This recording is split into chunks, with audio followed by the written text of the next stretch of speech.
Baik, Assalamualaikum warahmatullahi wabarakatuh. Pada video kali ini, saya akan menjelaskan sedikit materi dari KD 3.2 kelas 8 semester 1 yang berisi materi mengenai gerak dan gaya. Sudah saya buatkan sebuah presentasi berupa PowerPoint yang terdiri dari beberapa slide. Di sini akan saya jelaskan yaitu tentang gaya dan gerak. Gerak. Tahukah kamu bagaimana suatu benda dikatakan bergerak? Ya, benda dapat bergerak apabila mengalami perubahan posisi dari suatu titik acuan dan benda tersebut bergerak akan melalui suatu lintasan tertentu. Lintasan tersebut dapat berupa lintasan yang lurus, melingkar, atau parabola maupun lintasan yang tidak beraturan. Untuk gerak. Gerak suatu benda selalu bersifat relatif. Bergerak atau tidaknya suatu benda ditentukan oleh keadaan si pengamat terhadap benda itu. Misalnya, ada suatu kejadian. Orang pengamat di tepi jalan pasti melihat bahwa kalian itu sedang bergerak bersama mobil. Namun, kalian yang sedang berada di dalam mobil akan melihat bahwa pengamat bergerak dengan arah yang berlawanan dengan arah gerakmu. Jadi, sifat relatif gerak bergantung pada titik acuan yang digunakan. Selanjutnya ada beberapa jenis gerak, yaitu ada gerak menurut keadaan benda. Yang pertama ada gerak nyata, merupakan perubahan posisi benda terhadap titik acuan. Yang kedua ada gerak semu sebenarnya. Gerak semu yang sebenarnya itu diam, namun yang teramati oleh pengamat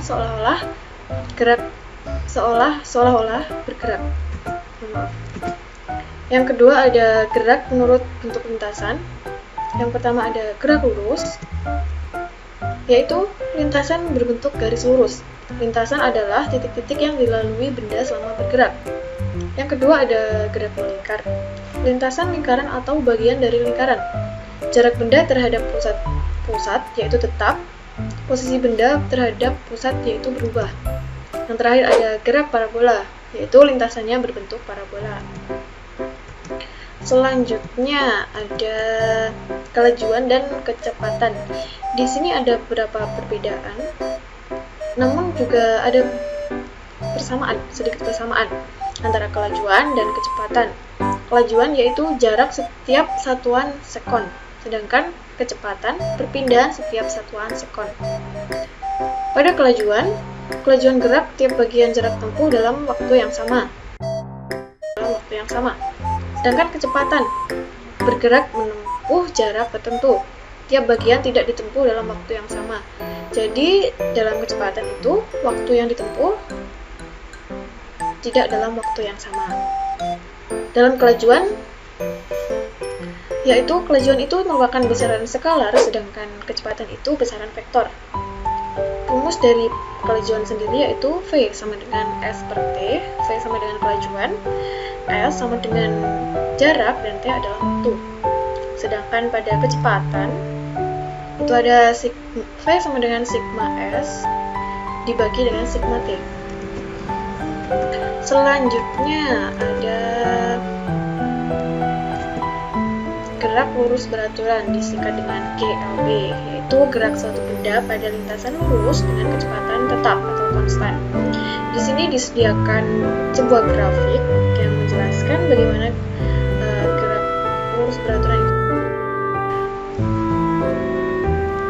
Gerak lurus beraturan itu dalam kecepatan dan waktu itu sejajar. Selanjutnya ada percepatan. Percepatan yaitu bertambahnya kelajuan pada tiap selang waktu tertentu. Di mana ada percepatan, yaitu juga ada perlambatan. Perlambatan di sini yaitu berkurangnya kelajuan tiap selang waktu tertentu. Dapat dirumuskan sebagai A sama dengan dalam kurung VT min V0 tutup kurung dibagi dengan T. Jika dipercepat, maka nilai A positif. Jika diperlambat, maka nilai A yaitu negatif. Dapat dirumuskan juga VT sama dengan V0 ditambah dengan A dikali T. Di sini ada gerak lurus berubah beraturan yang dapat disingkat dengan GLBB. Merupakan gerakan lurus dengan kelajuan yang selalu bertambah secara teratur. Dengan kata lain, percepatannya tetap. Dengan kata lain lagi, gerak lurus berubah beraturan adalah gerak benda dengan lintasan lurus dan percepatan tetap. Akibat gerak lurus berubah beraturan ini adalah gerak benda yang dipercepat beraturan atau gerak benda yang diperlambat beraturan. Selanjutnya ada gaya. Gaya adalah dorongan atau tarikan yang menyebabkan perubahan bentuk, arah, gerak, dan kecepatan benda. Dalam gaya, ada gerak dipercepat beraturan dan gerak diperlambat beraturan. Dalam gerak dipercepat beraturan berarti gaya searah dengan arah gerak sehingga mengalami percepatan secara teratur. Sedangkan gerak diperlambat beraturan, gaya berlawanan dengan arah gerak sehingga mengalami perlambatan secara teratur. Selanjutnya, ini akan membahas tentang hukum Newton yang terdiri dari hukum 1 Newton, hukum 2 Newton, dan hukum 3 Newton. Yang pertama ada hukum 1 Newton yang berbunyi, jika resultan gaya yang bekerja pada benda yang sama dengan 0, maka benda yang mula-mula diam akan tetap diam. Benda yang mula-mula bergerak lurus secara beraturan akan tetap atau konstan. Hukum 1 Newton itu bisa dirumuskan dengan sigma F sama dengan 0, yaitu resultan gaya yang bekerja pada benda sama dengan 0. Untuk penerapan hukum 1 Newton sendiri terlihat pada saat orang naik mobil. Nah, pada kasus naik mobil bergerak dengan cepat dan penumpang terdorong ke depan. Inilah yang kemudian mengilhami produsen mobil untuk menambah fitur sabuk pengaman atau airbags sebagai pelindung penumpang dari cedera. Intinya hukum 1 Newton itu yaitu hukum kelembaman, di mana seseorang mempertahankan keadaan diamnya. Selanjutnya yaitu hukum 2 Newton yang berbunyi, percepatan dari suatu benda akan sebanding dengan resultan gaya yang bekerja pada benda tersebut dan berbanding terbalik dengan massa benda. Yang dapat dirumuskan, sigma F sama dengan M dikali A. Sigma F yaitu resultan gaya dan M adalah massa, sedangkan A yaitu percepatan. Untuk penerapannya dalam kehidupan sehari-hari bisa dilihat dengan membandingkan saat seseorang mendorong meja dan lemari. Dia memerlukan gaya lebih besar saat mendorong lemari daripada mendorong meja. Apa penyebabnya? Karena lemari mempunyai massa yang lebih besar daripada meja atau kursi. Untuk selanjutnya yaitu hukum 3 Newton yang berbunyi, setiap aksi akan menimbulkan reaksi. Jika suatu benda memberikan gaya pada benda yang lain, maka benda yang terkena gaya akan memberikan gaya yang besarnya sama dengan gaya yang diterima dari benda pertama, tetapi arahnya berlawanan. Dengan rumus F aksi sama dengan min F reaksi. Kenapa di sini min F reaksinya itu negatif? Karena arahnya berlawanan.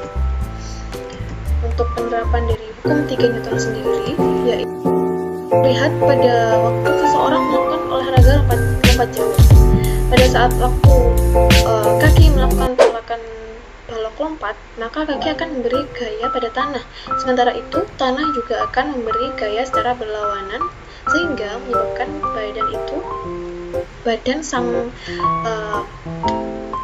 atlet terdorong ke udara dan melayang dengan hukum 3 Newton yang dapat disimpulkan, yaitu F aksi sama dengan min F reaksi.